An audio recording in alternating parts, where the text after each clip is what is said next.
So, welcome to Becoming Fearless, the Q&A. And this week's Q&A, we're getting back to normal again. We're starting to do our Q&As at 6 p.m. again on Thursday nights because we're back in California. Just got back from Romania, England, Amsterdam. Had a little layover in Dublin, and that was nice. And I've realized I really want to visit Dublin. I've never spent any time there. And now we're going to hop into this week's Q&A, and they should be back on track starting this week. So make sure you check them out every Thursday night. Let's dive right in. I got a whole bunch of questions here. Let's read the first question. Hey, Mr. Fearless Man. That's what he wrote. This is Mr. Zulu 1986. I got a question for you, which is related to or about judgment.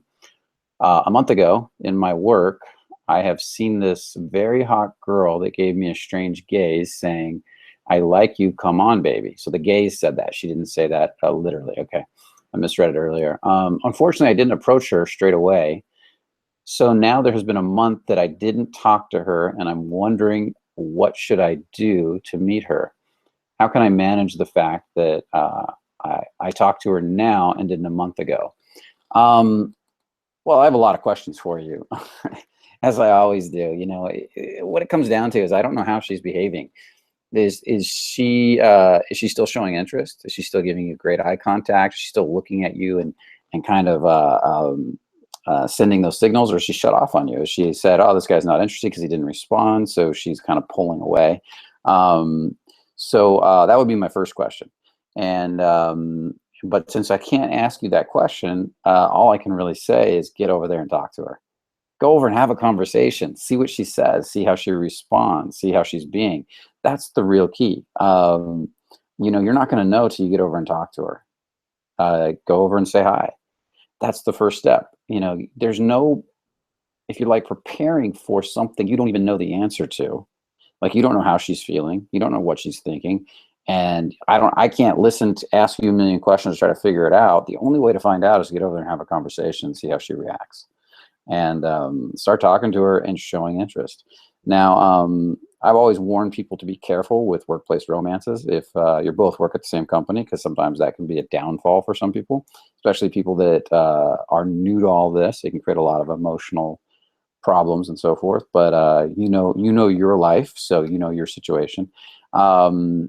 And so all I'm going to say with that is just get over there and talk to her, and be open, flirt, have fun, say, "Hey, how you been?" Talk to her like she's a good friend, like you like her a lot, like you enjoy her company, like look at her with good solid eye contact, have good voice tonality, show some interest, and then see how she responds.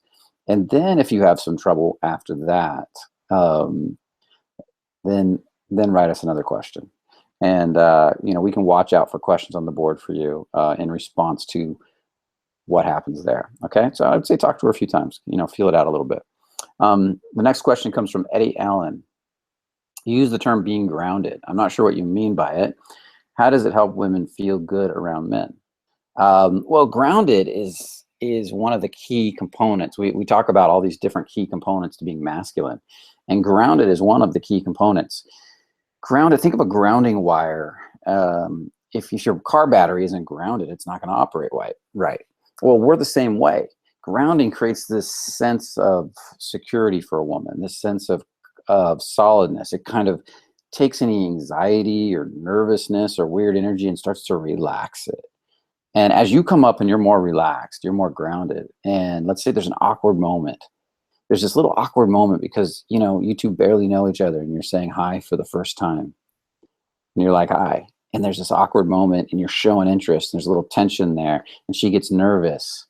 If you're ungrounded and nervous too, like freaking out and ungrounded, then the nervousness is just going to amplify until she wants to get out of there, because nobody is grounding, creating a container for the situation. Now you stay solid and relaxed and you enjoy that nervous moment. You enjoy the awkwardness.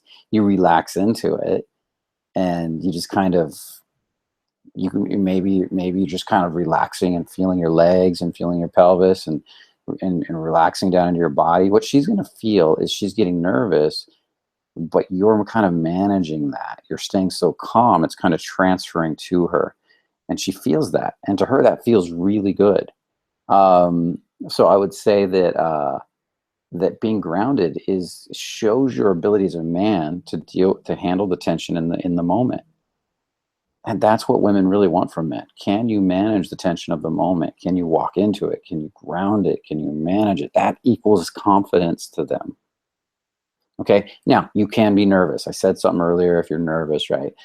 You can be grounded and nervous at the same time. And that does work. When you're nervous and ungrounded, that does not work. Two different things. So let's say I'm a little nervous, but I kind of punch through the nervousness. And I relax. I feel my legs. I feel my pelvis. You feel your perineum. You feel your lower body, and you relax down into it. And you look at her, and you're like, "Yeah, I'm nervous, but I'm showing up anyways." Like, I'm looking through the nervousness. Maybe I'm even shaking a little bit, and I'm like, "Yeah, but I'm right here. I'm not going anywhere. What's your name? Who are you?" "Yeah, you make me nervous." You know, I might even call it out. Look at you. Look what you do to me. And in that can be endearing. Now, if I'm not nervous, or let's say I'm really nervous and ungrounded, and what'll happen is the difference is I'll start running from the tension in my nervousness. A nervous guy that's grounded will still step into the tension. He'll still enjoy the tension. He'll look at it and he'll be like, "Wow, this is awesome." He'll be like, "Hi, what's up?" And he'll relax and he'll be like maybe even a little twitchy or shaky, but he's like, "Yeah, I'm right here." And a nervous guy who doesn't enjoy tension is going to be like, he's going to look at the girl and he's going to be looking away. He's going to have tics. He's going to be constantly trying to get away from the tension. He's going to be breaking tension all the time. And in that, he's going to feel really uncomfortable. Another example is a guy who's grounded or ungrounded, but he's staying in the tension, but he's kind of numbing out. He's walling off. He's got this wall here, numbness. And he's just like, "Yeah, I'm right here, but I'm not going to show you any emotion. I'm just going to be serious."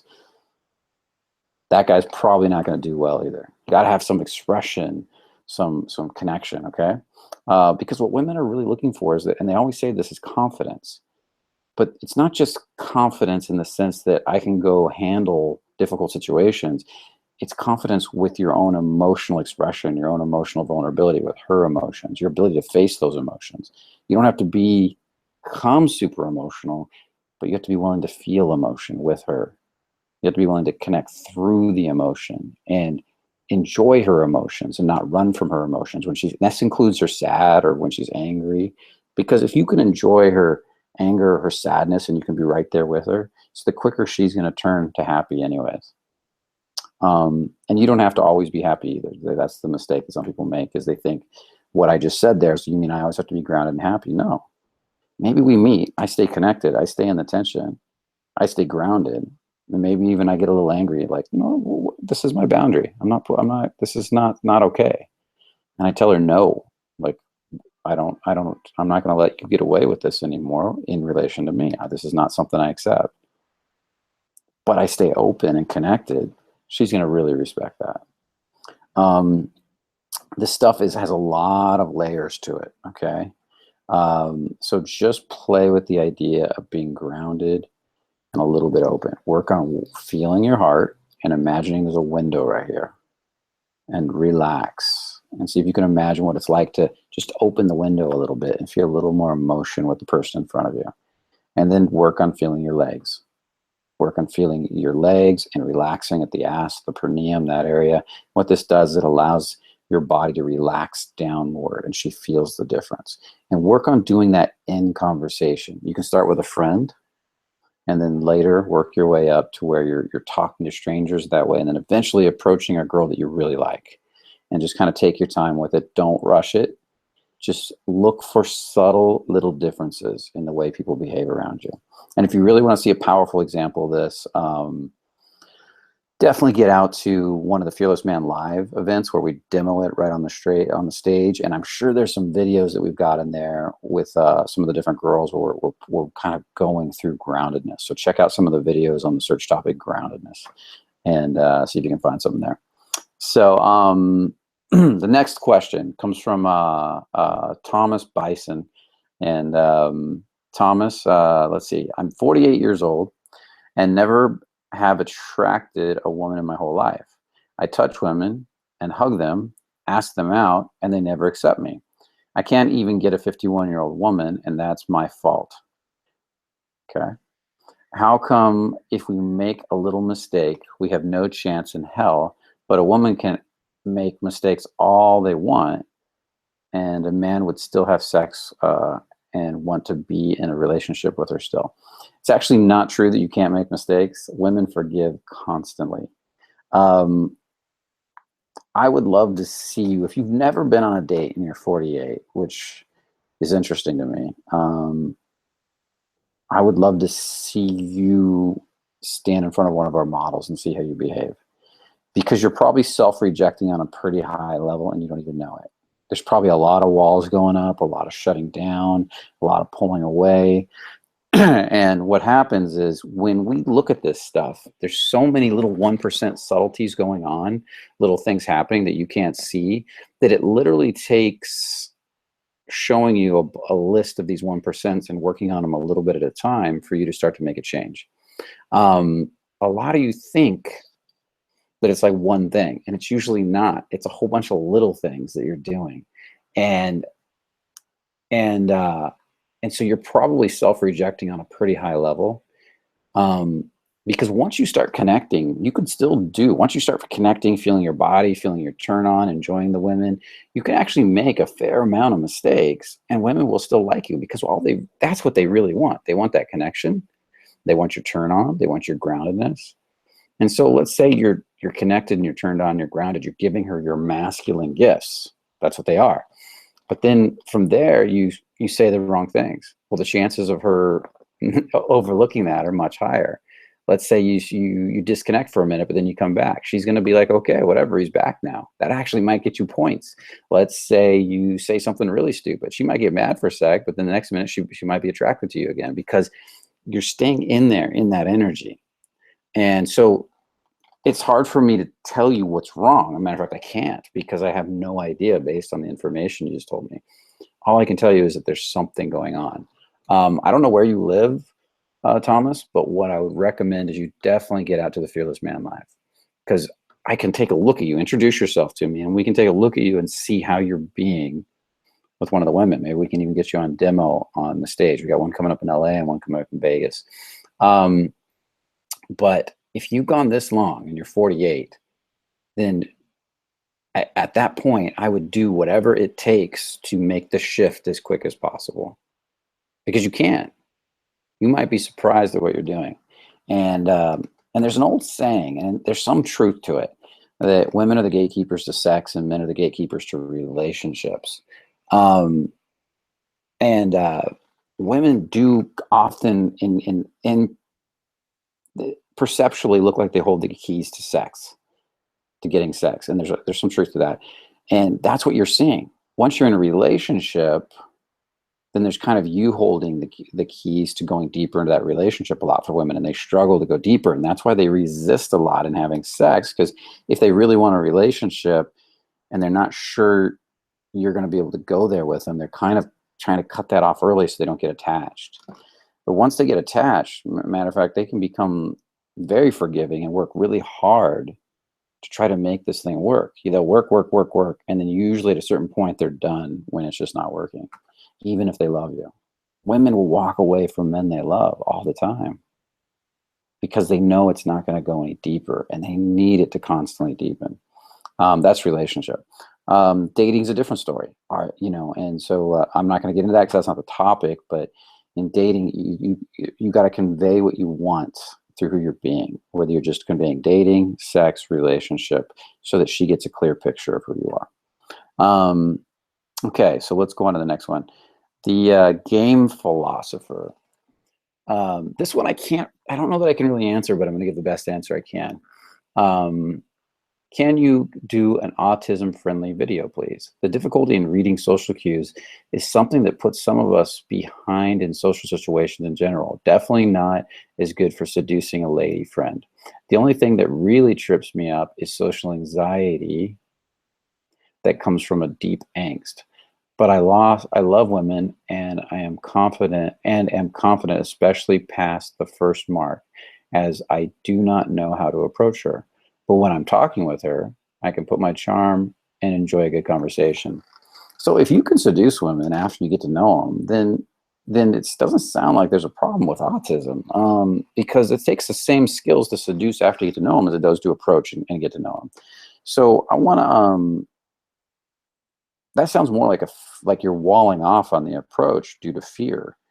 And then after you talk to them for 10, 20 minutes, you start to relax and then you start to open up. Now, as far as the autism goes, I'm not qualified to answer that question. I don't know the ins and outs of autism. I've worked with a few clients that I believe were Asperger's. And what I will say is when I work with clients that have a hard time feeling and have a hard time connecting, they tend to have a hard time with women almost every time. And what we do, and I'm not qualified to say whether they were had autism or Asperger's or anything like that, but what we do is we start teaching them how to feel at the subtlest level. I'm talking about really subtle levels. We start teaching them what feeling feels like, and it takes a while. And those are usually a little bit longer to work with. Like I might hold the color red and blue up on 2 pieces of paper, and I'll ask them, do they feel different to you? When you look at red, does it feel different in your body? And where does it feel different than does blue? It's a very subtle difference, but it will be different. When you listen to music, does one piece of music feel different than another piece of music? What piece of music causes you to feel the most emotion? What piece of music doesn't? When you look at something close up and in the distance, how do they feel different to your body? And I want to know how your body inside is reacting to each of these things. When I touch something cold and hot, how do they feel different? When I touch something that's like I've had people touch something like, say, a tree and then touch concrete. Notice how your body feels different. It almost tracks it different through the body. And as you start to pay attention to this, you're starting to teach your body to feel different subtleties. And sometimes you got to go back and forth 5, 10, 20, 30, I don't know how many times, quite a few times before you start to notice a difference if you're having trouble in these areas. Now, I've had clients have trouble in these areas, and we go through a lot of stuff of teaching them to feel subtleties. And as soon as it starts to click on, it clicks on a little more, clicks on a little more. And the common theme is music. We tend to find a piece of music that has some emotional element to them and have them just kind of move slowly and very small to it, learning to feel the music. And then that starts to teach them to feel in their body a little bit more. And then you start to consciously track the feeling and start working your way up into the next thing and the next thing and the next thing. That's something that I almost recommend that if you feel you have trouble with, that if you can't seem to get it going on your own, that you definitely seek some help on that one, whether from me or somebody else, and we can take a look at where you're at. And so the question I have is, are you actually autistic? Are you just assuming you're autistic? Are you Asperger's? And that would be the most common. I would imagine somebody would be Asperger's would come in. And how severe is it? But if you're having conversations that are working and they're flirty and you're fun and you can go deep and get dates, and you're just having trouble approaching, to me, that's just you walling off on the approach, which is very common. There's this thing out there where guys say, I'm really good on a date, but I'm terrible walking up to women. And what that is on the approach, they're really nervous and they have all their walls up, and it takes 10, 15 minutes for the walls to come down. But on a date, you've got a captive audience. She's not going anywhere for at least an hour, probably. And in that time, if you can relax a little bit more, a little bit more, and a little bit more, hour in, you're starting to be yourself. The connection starts to really flow, and you forget about that first few minutes. But when you're walking up to a girl, say at the mall or in a bar, you don't have that time. You've got to be able to drop that wall much faster. And that's the work. That's where the work's done on the approach. Now, I've seen the opposite too. I've seen some guys that can drop the wall, be funny, bantery, and playful on the approach.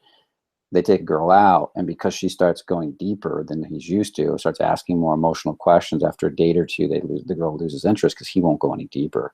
Everybody's got their stories, and we all kind of code it in a different way in our heads. We play with things a little differently.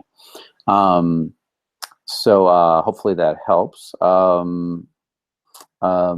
If I ever get a client that is autistic, again, and I know, because I think back when I've worked with some autistic clients was a long time ago, and I've had some clients recently that were really stubborn with feeling, I don't know if they would be called autistic or not. They've never been diagnosed it. Maybe they would have been. And we had to do some deep work to get them to start to feel. And we did. They very much started to feel. And the whole, one guy just started to really feel all these emotions. It took months, a little bit over a month. Well, it took a few months to figure out what to do, because he was so stubborn. He was one of the most stubborn clients I've ever seen. But then he started to grow rapidly after that.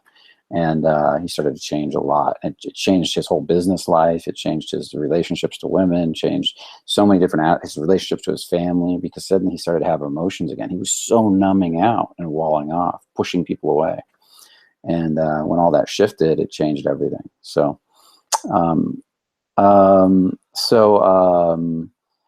let's see here. The next one is somebody who wrote "No one cares," which is actually not true. I wouldn't be doing this work if I didn't care. I actually care a lot, and I know a lot of people that really care. Am I the only one with a problem that when I don't really care about a girl, maybe this is what he's referring to, mostly because I think she is too good for me, I automatically just assume that she would never be interested in me. She is actually then willing to approach me. She'll walk over and start talking to you and showing interest, apparently.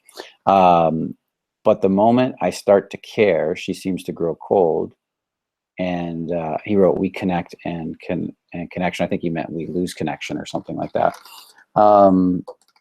That's another common problem that I run into a lot with students is basically when you don't care, you're not being a nice guy. You're being whatever, you're being more free with your emotions, saying what you feel rather than what would impress her, or trying to get her to like you. And so in this, you're being more authentic, which is what actually draws women in, is this more real personality. And as soon as you start to care, what happens is, in us guys that have a little bit of nice guy going on, we start to become somebody else. We think that caring is telling her what she wants to hear. Where do you want to go to dinner? What do you want to do? Let me take you there. And there's nothing wrong with that. That is caring, actually, to some degree. But when you're doing it to try to get something from her, which is what happens, most nice guys don't even know they're doing this. But when you're doing it to try to get something in response, like I got to get her to like me. So what if I take her to the right place for dinner, or I say the right things? Then what happens is she starts to feel a little manipulated inside. She doesn't think of it that way, but it just feels weird to her.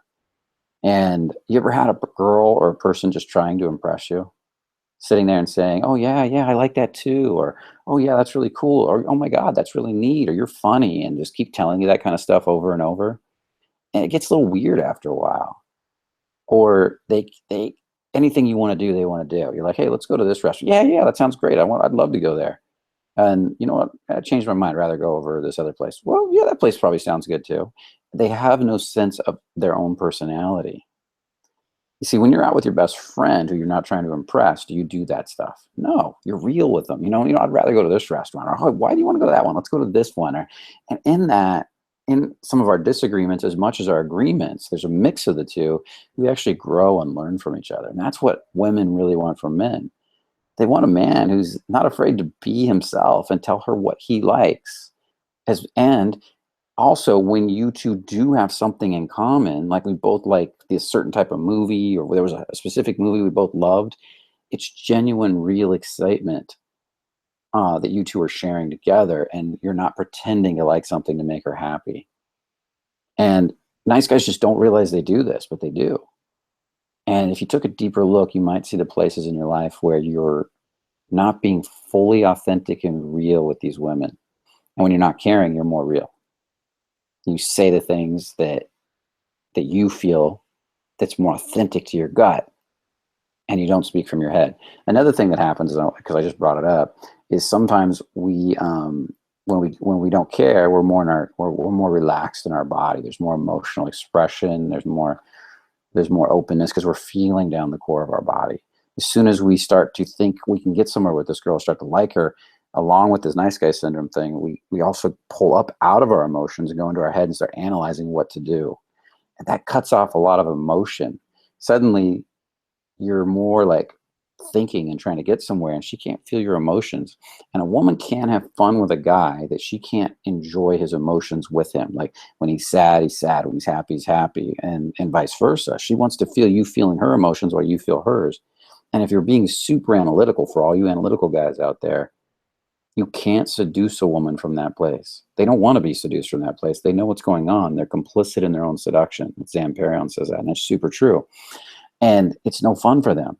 You are not going to analyze or be analytical and get a girl into bed. You're not going to use your analytical mind and analyze a woman into bed. You're not going to use that part of your brain. It doesn't work. Sexuality is intimacy is an instinctual thing. It comes from emotion. It comes from the body. It comes from turn on. You have to get out of your head to turn a girl on. Now, the only exception to that is a girl, like let's say you're really successful and you're rich and you get around a girl who really sees it and she just wants to get to know you because you got money, which they do exist, these gold diggers out there, right? She'll start pretending just like a nice guy to like everything you're saying because she wants to get closer to you. And then, but it's not going to be real, and you'll feel it. You'll know it's off if you're at all aware. Some guys actually, they're super analytical. They don't know, but most guys know. Come on, just be real with yourself for a minute. And it's no fun. I was in a bar here in Westwood, California, not too far from Hollywood, and it's the W.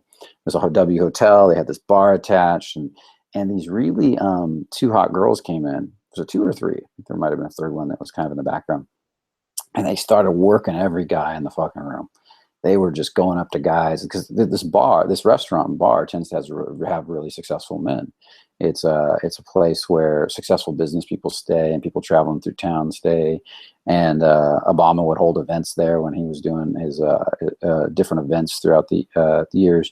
And what would happen is these girls go up and they start. You can tell they're hustling.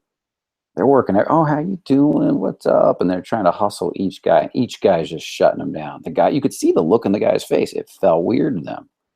And the guys weren't enjoying it because the girls were running game on the guys. And even though the guys, they were hot, the guys knew. You could just see it from guy after guy was shooting them down.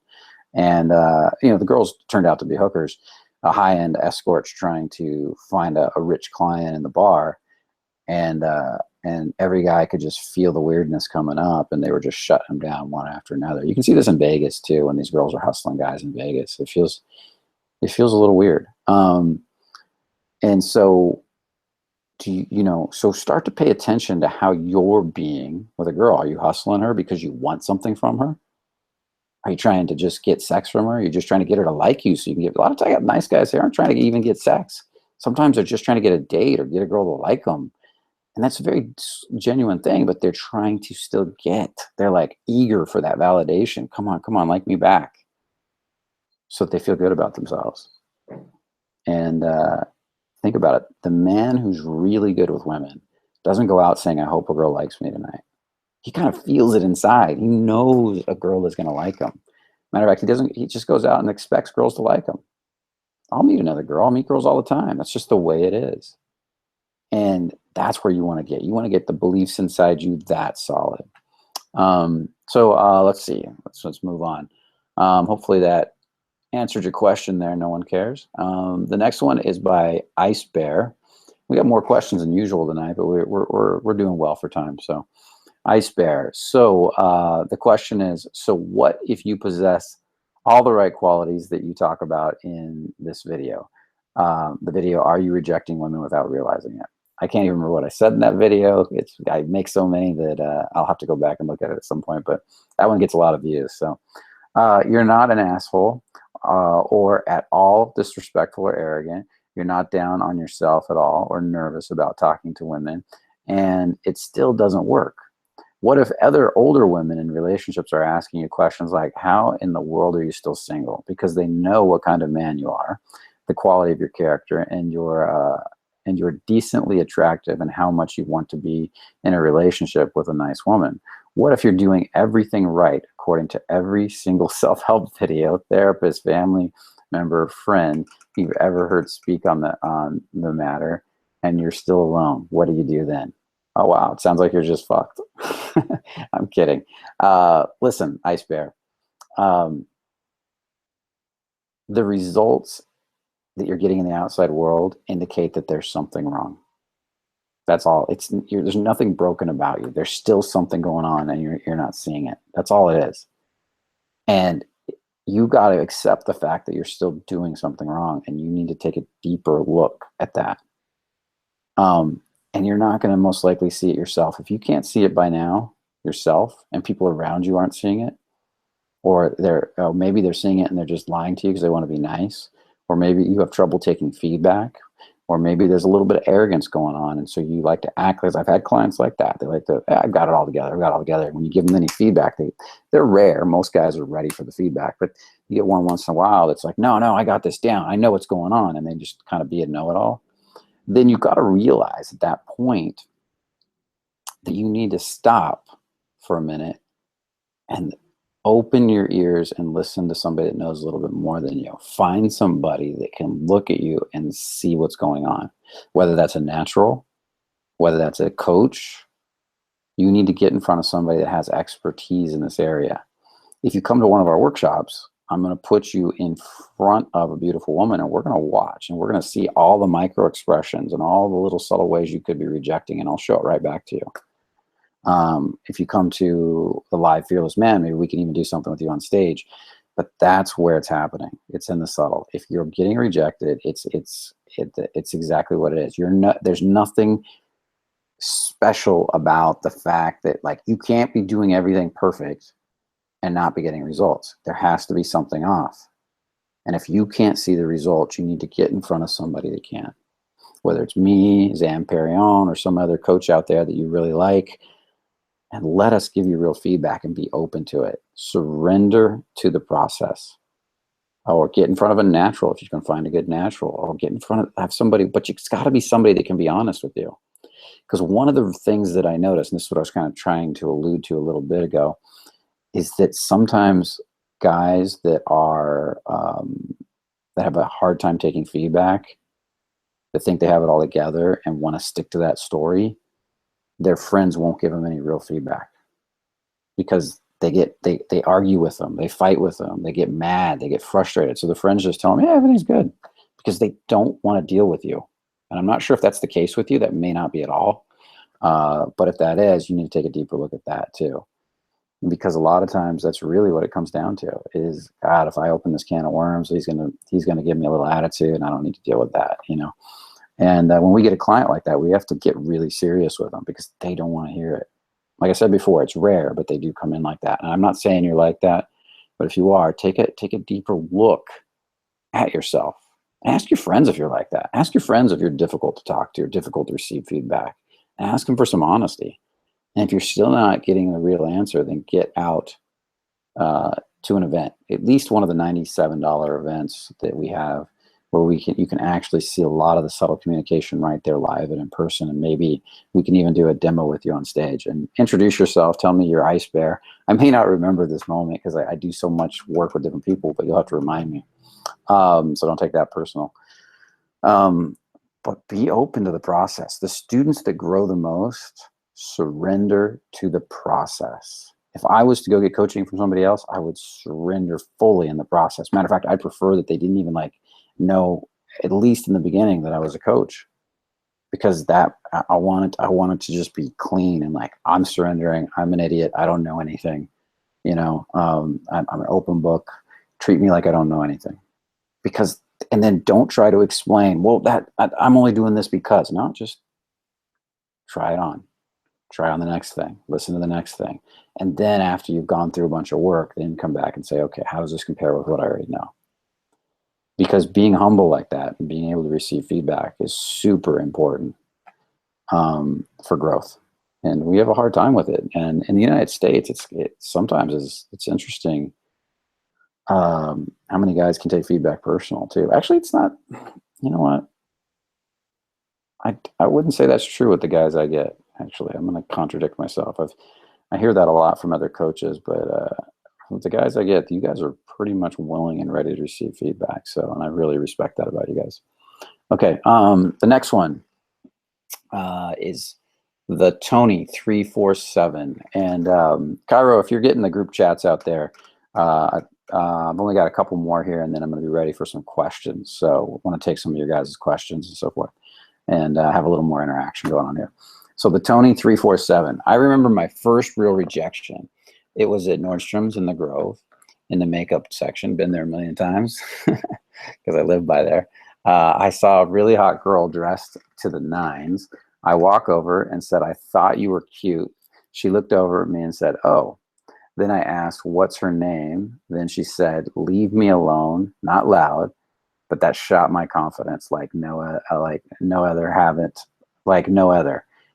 Haven't been able to approach as much since then. Mentally fucked me up.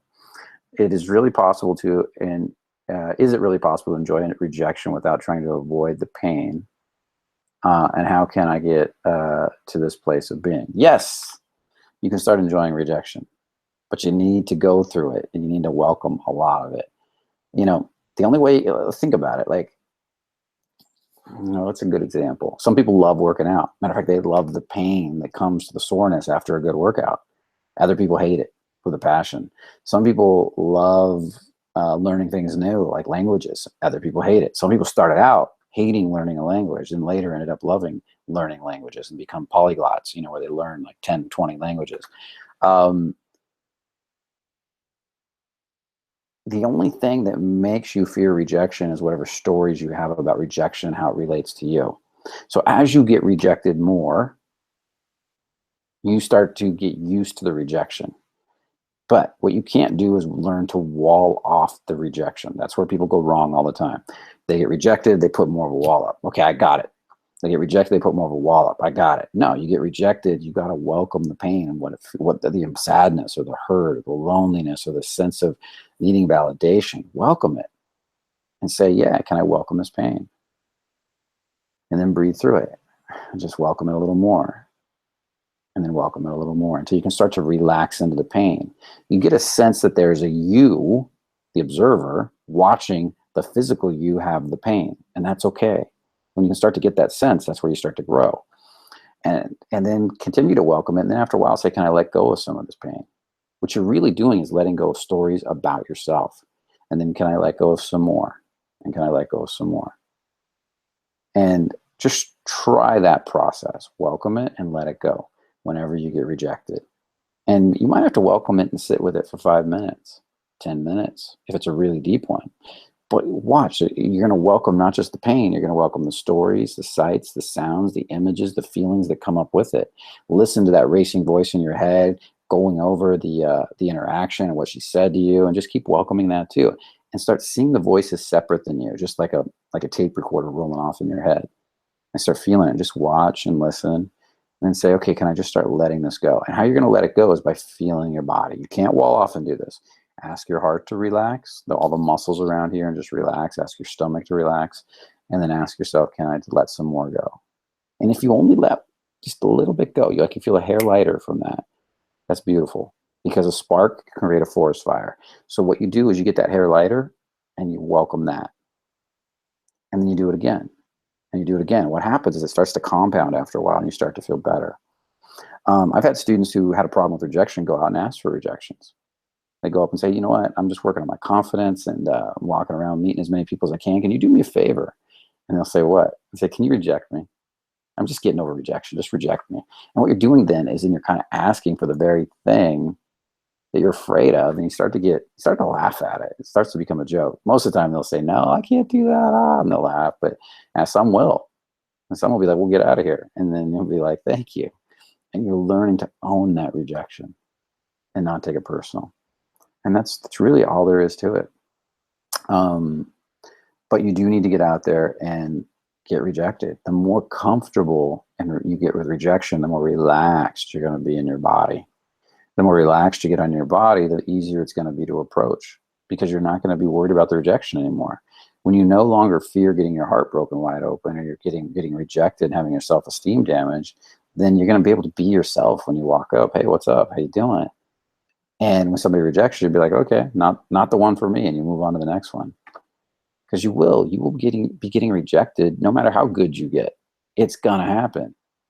Nobody gets every girl. I've still not met the guy that can. I've met guys that say they can, but then I hang out with them and they don't. They're kind of living in their own delusional fantasy. And I've met guys that say they can't off stage, get on stage, and will tell you guys they can just to make money. I've seen that too. Well, watched it right in front of my eyes, and it really kind of annoyed me because he wasn't being honest with his crowd. So, I think it's all about honesty here, man. So let's move on to the next one. Nate Spurs. Okay. As a recent addition to the Amorata, for all of you that don't know it, is Zan Perion's private group, his membership group. He's out of Bucharest, Romania. Check out zanperion.com. We do a lot of coaching with him and different stuff with him. He's a phenomenal coach. As a recent addition to the Amorata myself, someone who has been following your channel for a little while now, how much of a shift or influence did Zan's book, Zan wrote a book called The Alabaster Girl, phenomenal read if you haven't read it, have on your own good work, Brian? I feel compelled to ask as I was at the conference in Amsterdam, but only on Saturday, and I feel disappointed in not hearing your good self speak, as you clearly have a lot of valuable knowledge. So I spoke at this conference that Zan had in Amsterdam on Sunday, which he missed. Zan's book changed everything for me, even though, as he says himself, it's nothing actually new under the sun. Was just wondering how profound you found it as someone who has already been so invested in the world of seduction for so long. Cheers, Nate. Simple answer is I think it's a phenomenal book. And the reason that is it's not a how-to book. There's a million how-tos, the 5 steps to getting a girl to kiss you, the 6 steps to blah, blah, blah, blah, blah, whatever. And Zan's book is more poetic and feeling based. And what it does, it conveys the actual feeling of what it's like to enjoy and be turned on by women. And what I invite you guys to do is read that book and then sit in a cafe and just look at girls from that place where you're starting to get turned on, where you're really feeling the tension and the play of sexual tension and seduction that's kind of being written about in that book. And watch how women kind of start to look at you different when you can feel that in your body. It's that feeling you want to get out of that book, and it's very powerful. Zan had a huge effect on me early on when I was first studying this stuff many years ago. He had a series he had just put out. I think it was the first thing he ever put out, called, I believe it was Way of the Natural, and who he was being had a huge effect on me. And I always really respected him and ended up getting to know him, and we became friends. So I really love that. And so we come from different perspectives still. We have different styles of teaching. That's why we teach together sometimes, because our teachings do mix together really well. And I think if that book gave you amazing change, just keep reading and keep getting the feeling. It's the feeling that seduces, and it's the feeling in that book that makes you very seductive. It's a powerful sensation, because when you look at a girl and she actually feels your turn on, she feels your passion, she feels your enjoyment of her and her feminine, like you're just witnessing her feminine and really enjoying it. It's a very powerful thing. I recently had somebody in a comment, I wish I could comment on who he was. It was I think it was in the Zan interview, and he was saying, it's not true. When women like you, they lose interest, and if they know you like them, they lose interest. Not true at all. If you're having that experience and there's something going on, it does happen, but it's because when you like them, you usually start to come from the nice guy perspective or an ungrounded perspective, and then they lose interest. A grounded man who enjoys women, a solid man who's turned on and enjoys women unapologetically, women love him back every time. Because I used to have the other problem. I thought every time a girl liked me, she's going to lose interest, so I had to play coy. Now I don't care. Yeah, I like you. You're cute. What's your name? There's something about you. Like, I want to get to know you better. Oh, I can feel this. Like, this is, look at you. I think I have a crush on you. How do I get to know you better? Like, I really want to get to know you better. And, being real with women is really powerful. I would slow that down, of course. I'm speaking kind of fast right now. But that's the piece. Just enjoy them, man. But be grounded. Have your grounding in place. Have your heart open so they can feel your emotions. And let go of getting a positive response in return as a priority or a necessity. Because you're not going to get a positive response from every girl. You will from some and not others. You might walk up to one girl, this happens. She gives you not a positive response at all. And maybe you see her 2 or 3 more times, still nothing positive. And the 5th time, she suddenly opens right up. because you were staying in that place, solid place each time. And she wasn't available before. Maybe something bad just happened. Maybe she just broke up with her boyfriend. Maybe she's been grumpy lately for some reason. And then that day comes where she's feeling better and she's like, this dude was always grounded and solid with me, you know? And that's what it really boils down to. So, so let's jump into questions. Cairo just walked in the room and he's bringing the questions that you guys have been asking. I can't see him on my screen here, and it's kind of on purpose, but kind of something I might want to fix at some point. What do we got? All right, cool. First question. It's interesting. What do I do in a situation if I like a woman who's a lesbian and in a relationship, but she keeps giving me signs? What do I do if I like a woman that's a lesbian and in a relationship, but she keeps giving me signs? Boy, that's a can of worms. I don't know that I can answer that question easily, because, you know, there's a million other questions I would have for you. But what I would do, do you like her? Maybe she's bisexual. Maybe she's only exploring being a lesbian. You don't know her story. Maybe, you know, maybe they're breaking up. Just go, just like I told the other guy, go flirt with her and see what happens. Get to know her. I wouldn't go over with the intent to break her up, but I'd go over with the intent to explore and see where she's at, get to know her a little bit, find out what the dynamics of her relationship are, find out, you know, just flirt with her and enjoy her as a woman and see what happens. Maybe she's just enjoying validation and attention you give her, and that's all she really wants.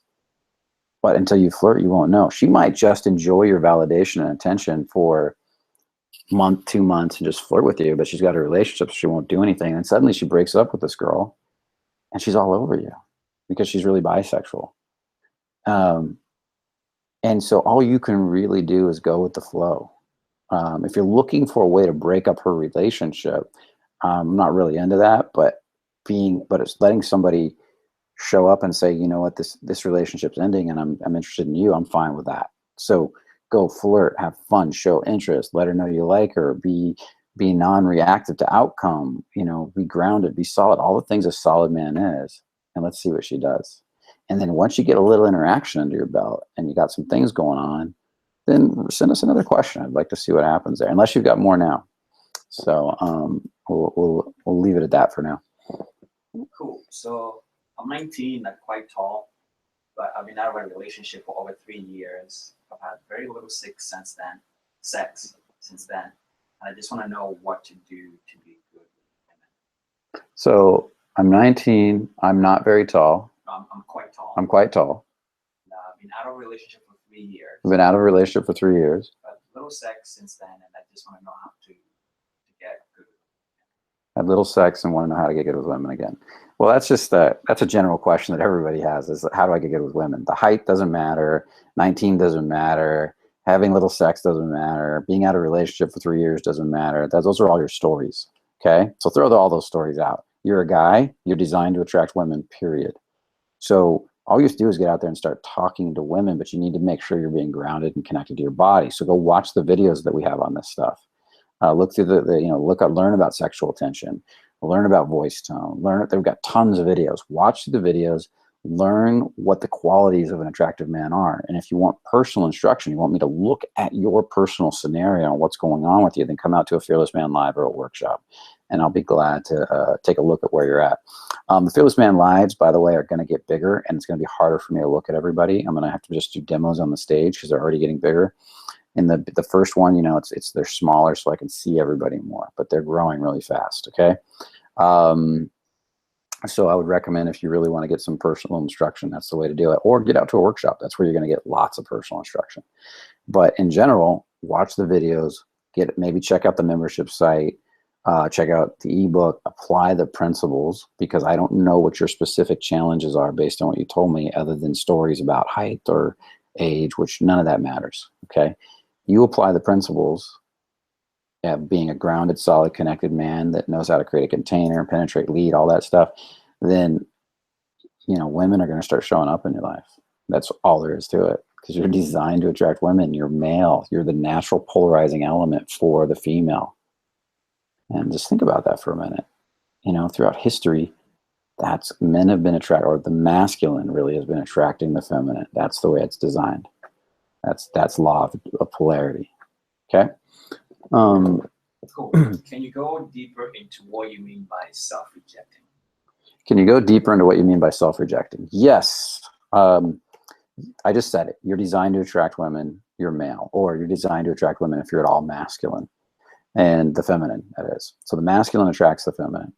Self-rejecting is this idea that since you're designed by nature throughout the animal kingdom, the males attract the females on average. There's always the exceptions, you know, and stuff, but in general, the masculine attracts the feminine. Then self-rejecting is when you're doing something to get in the way of that process. So, for example, what is a masculine quality? Masculine quality might be being really relaxed under tension, creating a solid container, leading the interaction, the little things like this. And so self-rejecting would be when you don't do all that stuff because you're too scared. You're too scared to do what you're built to do as the masculine, or at least if you're at all masculine. So, for example, you might need to look and hold eye contact and enjoy the tension of eye contact with her, but you won't do it. You start pulling away, you start shying away. There's something in your nervous system that you got programmed in there from modern society to tell you don't do that. And now you're self-rejecting. Your voice tone keeps going up. Hey, how you doing? Oh, my name's Brian. You're really pretty. Where are you from? You hear how the question at the end of each of my tones, feel the nervous energy. Again, self-rejecting. You do a lot of things. There's so many little things we can do to push girls away through subtle communication. And what we do is we look at these 1%, all these different 1%, and try to get you to stop them all. Like, maybe you won't take the lead. Maybe girls like you, but you won't take the lead. You won't say, hey, how do we get to know each other better? I want to get to know you better. There's something about you. Instead, you just stand there and, yeah, and she likes you, you like her, but you won't take the lead, and she's not going to do anything most of the time. Or you say, hey, let's go to dinner on Saturday at 8, and you won't even say that. Like, hey, I'm going to dinner Saturday at 8. Let's go. You should come. You should come join us, me and a bunch of friends, or you know what, I want to take you to dinner. I like you. There's something about you. Saturday at 8, let's meet up. And you won't say this stuff to a girl. You won't take the lead. Or when you say it, it's like, would you like to hang out sometime? Would you like to, it'd be really cool if you're free. That doesn't sound sexy at all to a woman. It doesn't sound masculine. It doesn't sound leading. It doesn't sound penetrating. Hi, I like you. Penetrating. What's your name? Where are you from? Something about you. Now another one is you're afraid of your own turn on. You won't feel turned on in your hip region of your own body. You won't feel your own turn on when you're looking at her and say, hey, there's something about you. You feel completely neutered. You're talking from the head up, and you're like, hi. I'm not going to feel any sexual energy at all until you give me permission, until you do it first. She's probably not going to lead it. So that's another way you'd self-reject. So the list goes on, and that's what we look at with you guys, is we try to look at all the different ways you can be self-rejecting. There's a video on it. Somebody referenced it earlier today. Check it out. It's Are You Rejecting Women Without Realizing It? So that's the name of the video. It's in our channel. So check that video out. Okay. Great question. Thank you. What else? Next one is I'm recently out of a divorce, and I'm looking for a new relationship, but I just can't seem to I'm having a problem attracting women.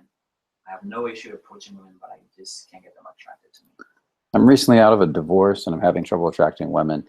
It really comes back to the same thing. I don't know what your situation is. Have you looked at all the principles around attracting women on the page? Have you really gone through them, checked them out? That's where I would start. Just check out the channel. Look at the ebook if you haven't got it. Take a look at the membership site. Get out to a live event, us or somebody else.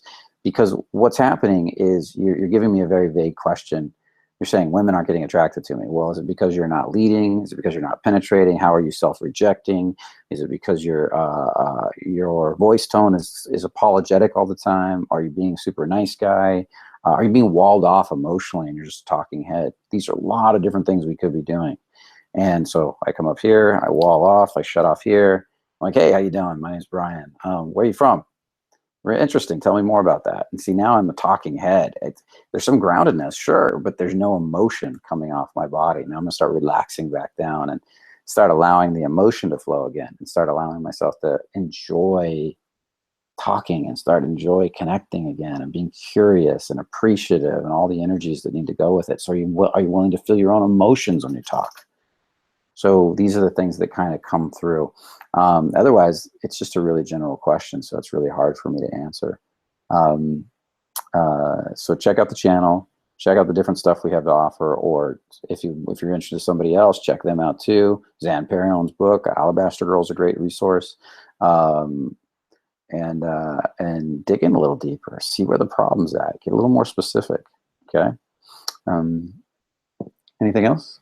Yeah, a few more. Are there any fundamental beginning actions you could share from men trying to regain their confidence and improve their behavior? Are there any fundamental actions for men trying to build their confidence and improve their behaviors? Basically what he asked. Now, what I would say fundamental actions to me would be practicing the fundamentals, eye contact, relaxing under tension. So one of the key principles to being attractive as a man is being more relaxed under tension. So you feel the tension, you step into tension. So tension might be the beautiful woman, hi. And then, but if you're way up here, walled off, that's a problem. She's going to feel you pulling back. Learning to relax, hi, and feeling your heart, feeling your gut, saying, what's your name? And actually relaxing a little more under tension is one basic fundamental. Another one is eye contact. Can you hold eye contact? Can you feel curious while holding eye contact? Can you feel turned on while holding eye contact? So these are some other fundamentals. If you can't say a solid hi, hey, how you doing? Then that's a problem. Now, from there, to work on that, I would go out and practice some basics. Maybe go out and say 100 highs in a row. You should only take about a half hour in a busy area. So just walk down the street and say, hey, how you doing? How's your day going? The more walled off and shut down you are inside, the more people are going to ignore you, turn away.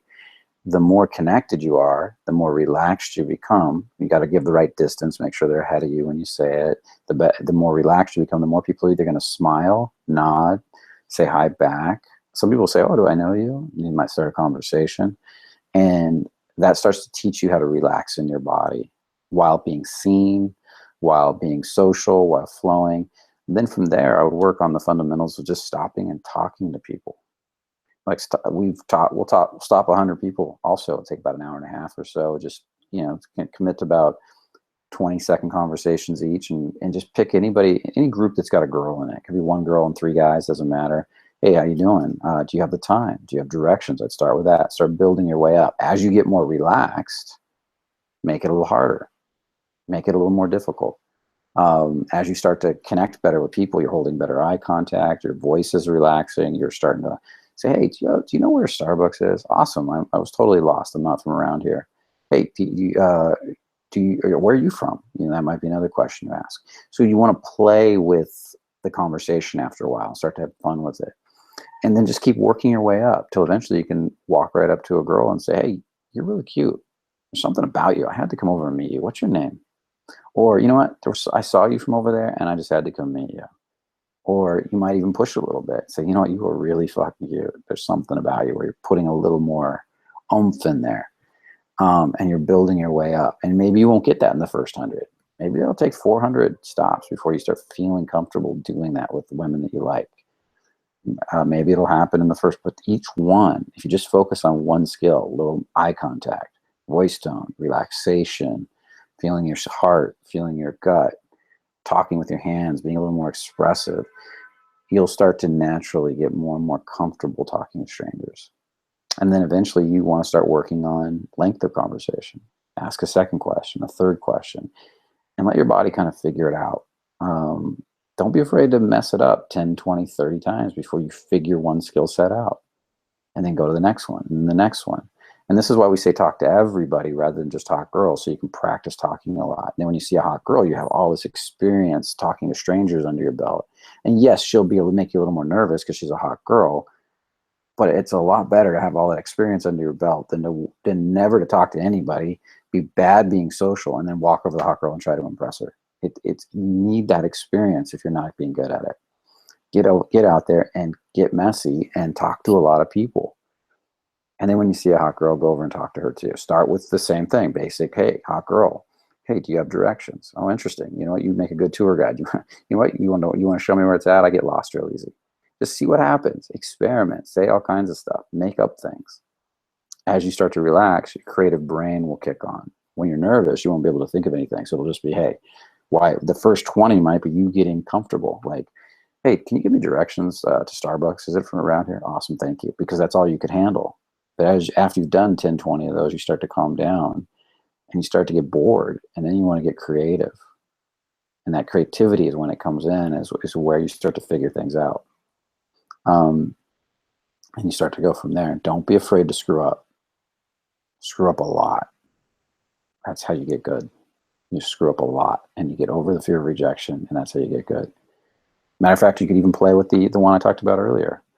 Hey, you know what? I'm just out building my confidence today. This is a great tension opener where you just step right into it. Excuse me, I'm building my confidence today. Automatically awkward moment. Gives you something to play with.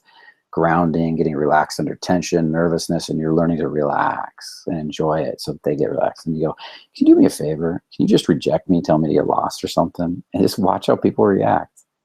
If you don't want to do that, you can just say, hey, I'm building my confidence today, so I'm saying hi to 100 people. How are you? You know, great. And you just kind of move like that, and you keep practicing from person to person. And the more you do it, the easier it gets. The key is to stay open down the front of your body, learning to relax under the tension. And when you do that, when you actually accomplish that goal, you'll be surprised at how much more creative stuff will come up in your head and how you'll start coming up with more and more stuff to say. Because that's what stops you from being able to figure out things to say, because you're not aware or connected to the moment. Don't store a bunch of data in your head on how things to say. And let your body kind of start figuring it out. Okay. So any more? Yeah. What is a good exercise to practice being more sexual and less of a nice guy? What is a good exercise to practice being more sexual and less of a nice guy? Well, what I would do is first, can you feel your turn on when you're talking to a girl? That's the first thing.